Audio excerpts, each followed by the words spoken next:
Every civilization believes it will last forever. Ours is no different.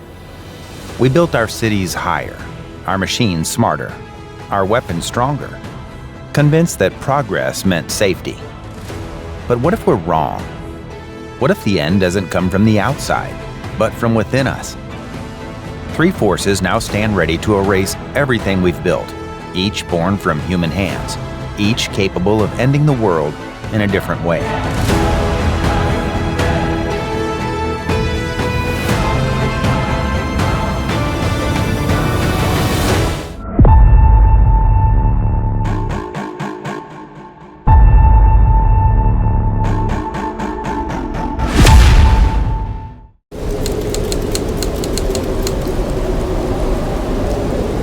At 3:27 a.m., a radar operator at Thule Air Force Base in Greenland watches red blips appear along the Arctic corridor, the classic route for Russian intercontinental ballistic missiles. Within seconds, the dots multiply: 5, 20, 50. Those dots are not blips, but boosters climbing through the cold sky. The operator radios. Command, this isn't a drill. We have confirmed launches.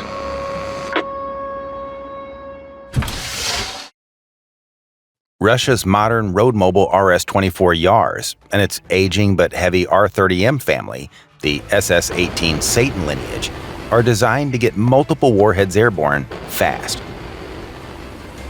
The RS-24 is a solid-fuel, MIRV-capable ICBM deployed in both silo and mobile launchers. Its practical range covers intercontinental targets, and a single missile can carry several independently targetable re-entry vehicles, a way to put multiple high-yield strikes in the air from one launcher. The R-36M variants were built for brute force, very large throw weights, and warheads that, in some configurations, are measured in the megatons, making them devastating counter-value and counter-force weapons. At sea, Russia's Bore-class ballistic missile submarines can release RM-56 Bulava SLBMs. Bulava is designed to carry multiple warheads with penetration aids and is meant to be a concealed, survivable leg of the triad. Launches from submarines shorten warning times because they can be fired from relative proximity to coasts. On the American and NATO side, the LGM-30 Minuteman III ICBM force and the sea-based UGM-133 Trident II D5 form the analogous response options. Minuteman flight times to Eurasian targets are typically in the 25 to 35-minute band. Trident D5 flight times depend on launch position, but can be under 15 to 30 minutes for closer arcs. At roughly 8:03 a.m. U.S. Eastern Time, the first large detonations occur. These are the prompt high-yield strikes intended to decapitate command, destroy military nodes, and vaporize population centers. An 800-kiloton atmosphere burst over a capital produces a white flash visible hundreds of kilometers away, a blast that vaporizes structures at ground zero and ignites firestorms for miles beyond. Detonations at this stage target both counterforce and counter-value locations. Russia's heavy R-36M variants, or the RS-24 MIRV packages, can be loaded for multiple hard targets. U.S. counterforce options would include precisely targeted Trident D5 warheads or Minuteman III re-entry vehicles. Strategic bombers like the B-2 and B-52 carrying modern B-61 family weapons, the B-61-12 being a guided variable yield design, add flexibility in delivery and yield selection, though airborne bombers can only meaningfully contribute if they are already aloft or near the target. At the 20-minute mark, American Strategic Command, after confirming multiple detonations, orders retaliation. U.S. Trident II D5 missiles fired from Ohio-class submarines can place accurate MIRV or single warhead re-entry vehicles on Moscow or strategic military targets with flight times that, depending on launch points, can be under 30 minutes. The land leg, Minuteman III, is measured for quick response, and the airborne leg, B-2s and B-52s, offer variable yield options via B-61 family bombs. That combination gives the U.S. multiple delivery modes, but it also guarantees a massive count of warheads aloft in minutes. On the Russian side, Hypersonic boost glide vehicles, such as Avangard, reported to maneuver at extremely high speeds during re-entry, reduce interception windows, and complicate tracking. Their presence compresses decision times and increases the temptation for launch-on-warning postures. Modern interceptors can engage some fraction of warheads or their decoys, but MIRVs and penetration aids are intentionally designed to overwhelm defenses. The result? The retaliation wave is almost certain to land in dozens or hundreds of places within the next 10 minutes. By the half-hour mark, the character of the crisis changes from targeting to systemic collapse. Hundreds of detonations have already occurred. EMP from high-altitude bursts and the sheer density of explosions create a cascade of cascading failures. Power grids trip under surges and failures. Satellites are degraded by debris and radiation. GPS accuracy collapses in many regions, and civil telecommunications fail. The skies streak with re-entry vehicles. The upper air glows red with intense thermal radiation and fireballs. All of this produces immense amounts of black carbon and dust that begin their ascent toward the stratosphere. As detonations accumulate and fires rage, enormous quantities of soot and vaporized material are lofted into the stratosphere. The dynamics are physical and direct. Firestorms generated by urban conflagrations inject black carbon thousands of meters high. Once in the stratosphere, that soot is not readily washed out by rain and instead spreads globally, reducing incoming solar radiation. At the same time, fallout from surface and low-altitude detonations sends radioactive isotopes like cesium-137, strontium-90, and plutonium particulates across continents. These isotopes have long half-lives that contaminate land and water and create long-term health hazards. Ocean launches and detonations pollute marine systems as radioactive material washes into currents and bioaccumulates in food chains. The combined climate and radiological effects ensure that even areas not directly hit by a warhead face collapse of food production, water safety, and public health infrastructure within weeks to months. An hour after the first launch, weapon counts and flight times explain the grim totals. Hundreds to thousands of re-entry vehicles have detonated across the Northern Hemisphere and beyond. Land, sea, and air infrastructure lie in ruins. Satellites essential to modern logistics are damaged or destroyed, and electromagnetic disruption has taken down banking, transport, and emergency communications.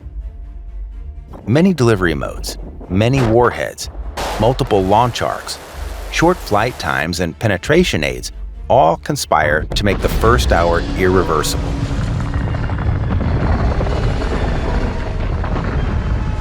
Beyond this point, global casualty counts are in the hundreds of millions. Infrastructure is largely destroyed, and the first physical steps of nuclear winter are underway.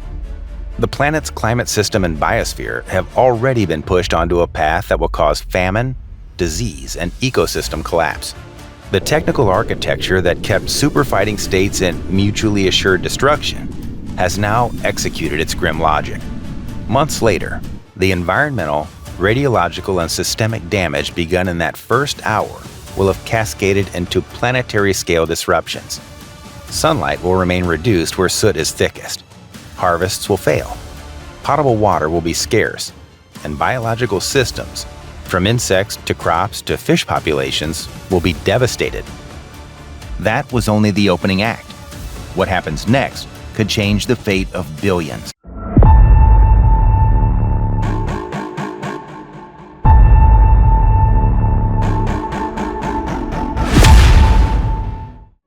What if I told you that tomorrow morning, billions of people could already be dead, and you wouldn't even know why?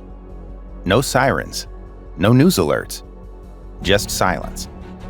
Experts warn that if World War III begins, the first hour could determine the fate of humanity, and the choices made in those 60 minutes could mean the difference between survival and extinction.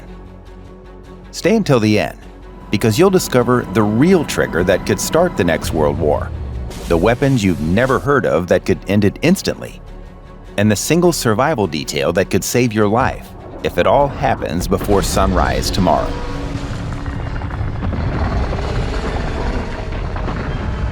In the Pacific, Chinese warships shadow American destroyers near Taiwan every day. One miscalculation, one collision, could unleash a storm of missiles across the region. In Eastern Europe, Russian and NATO forces stand just 150 kilometers apart, both armed with nuclear-capable systems. The U.S. has stationed B-61 tactical nukes in Belgium, Italy, and Germany. Russia has deployed Iskander-M launchers in Kaliningrad. Every side claims it's for deterrence, but everyone's finger is already hovering over the trigger. Here's the part that keeps generals awake at night. If war erupts, the side that fires first has the advantage for about 20 minutes. That's all it takes before global retaliation begins. In those minutes, you'd see the most advanced weapons in human history unleashed. American B-2 Spirits and the new B-21 Raider stealth bombers would take off, invisible to radar, carrying AGM-158 JASSM-ER cruise missiles capable of striking 900 kilometers away. Russian Tu-160 White Swan bombers would respond with KH-102 nuclear cruise missiles. From the sea, U.S. submarines would launch Tomahawk Block 5 missiles, each one able to hit a target with pinpoint accuracy from over 1,600 kilometers away. In the skies, hypersonic missiles like the Russian Kinzhal, the Chinese DF-17, and the U.S. AGM-183 Arrow would streak through the atmosphere at over Mach 10, far too fast for any known defense to stop. These weapons cut reaction time from minutes to seconds. By the time radar detects them, it's already too late. And that's the horrifying truth. The first phase of World War III would be over before the public even knew it started. Missiles rain down. Command centers vanish. Airfields crater.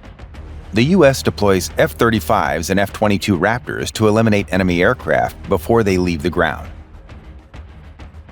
NATO's Eurofighter Typhoons scramble across Europe. Russian Su-57 stealth fighters rise to meet them. Dogfights break out over the Baltic and Black Seas. Meanwhile, the oceans ignite. The U.S. Navy's carrier strike groups, led by the USS Gerald R. Ford, face off against China's Type 003 Fujian carrier. Submarines stalk beneath the surface, each one carrying the power to destroy entire nations. The American Ohio-class and British Vanguard-class submarines each carry Trident II D5 nuclear missiles with MIRV warheads, capable of wiping out dozens of cities in one launch. As casualties soar and global communication collapses, leaders face the ultimate dilemma. Do they surrender or escalate? That's where tactical nuclear weapons come in. Smaller than city-destroying bombs, these warheads are designed for the battlefield, to obliterate an advancing tank column or military base. Once one side uses them, the other will respond in kind. From there, it's a chain reaction. The nuclear threshold breaks. The U.S. could deploy W-76-2 low-yield warheads from its submarines. Russia could retaliate with Iskander-M or Poseidon nuclear torpedoes, a doomsday weapon capable of creating radioactive tsunamis. China, which traditionally avoids nuclear first use, could launch DF-41 ICBMs reaching anywhere on Earth. At this point, nuclear Armageddon becomes inevitable. Within 30 minutes of the first nuclear exchange, hundreds of warheads detonate around the world. Cities vanish in blinding fireballs. The air itself ignites. Temperatures near ground zero reach 50 million degrees Celsius. Entire regions are flattened. In the next 2 hours, radioactive fallout spreads across continents. Winds carry deadly isotopes thousands of miles away. Survivors choke on ash and radiation. Fires merge into massive firestorms, each generating hurricane-force winds that feed the inferno. And that's not even the end. Scientists warn that a large-scale nuclear war would throw over 150 million tons of soot into the upper atmosphere, blocking sunlight and plunging Earth into a nuclear winter lasting decades. Temperatures would drop by 15 degrees Celsius globally. Crops would fail. Ecosystems would collapse. The bombs wouldn't kill everyone immediately, but famine and disease would. Studies suggest over 5 billion people could starve in the following years. Even space wouldn't be safe. Anti-satellite weapons would turn orbit into a graveyard of debris. The Kessler effect would make launches impossible for generations. Without satellites, the global economy collapses completely. Humanity would be technologically blind. The most advanced civilizations on Earth would fall back to 19th century survival. No power grids, no medicine, no transport, no food systems. Governments would crumble. Nations would dissolve. Weeks after the last bombs, survivors would emerge into a world they no longer recognize. Black skies, frozen oceans, a sun dimmed to a faint red disk, cities reduced to skeletons of steel and ash. And yet, somewhere underground, the remnants of governments, perhaps inside Cheyenne Mountain in the US, or Yamantau in Russia, would attempt to re-establish control. But over what? The world that existed before the war would be gone forever. Here's the question no one can answer. Could World War III still be prevented? The tools for peace still exist: back-channel diplomacy, nuclear treaties, crisis hotlines. The US and Russia maintain a direct line to avoid accidental escalation. NATO conducts deconfliction talks. But these systems are eroding. Nations are modernizing nuclear arsenals instead of dismantling them. The global arms race is back, and faster than ever. For the first time in history, artificial intelligence is entering nuclear command systems. Drones can make lethal decisions in milliseconds. Algorithms could misinterpret sensor data and trigger retaliation. The risk of accidental Armageddon has never been higher. If World War III starts tomorrow, it won't look like the wars you learned about in school. There won't be time for soldiers to march or tanks to advance. The entire course of the war, the rise, the climax, the extinction, could unfold in less than 1 hour. That's how fragile our world has become. So if you woke up tomorrow when the world was on fire, ask yourself this: would you survive the first 24 hours? Because the terrifying truth isn't what happens if World War III starts. It's that it could already have started, silently, without anyone realizing it. The next World War might not be nuclear at all. Something far more sinister could already be unfolding right now.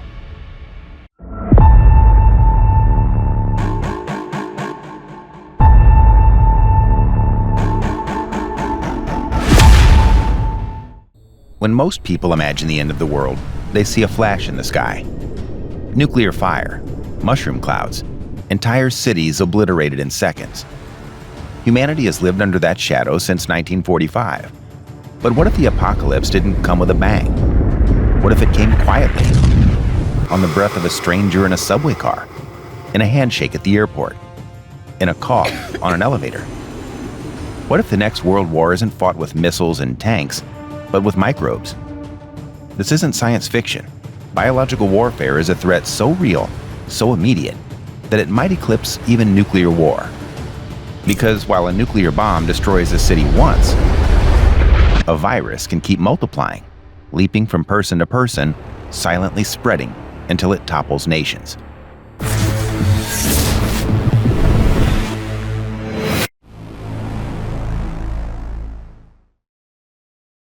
Think about this. The 1918 Spanish flu killed up to 50 million people, more than World War I itself. That virus wasn't engineered, it wasn't weaponized, and it spread in a world without modern air travel.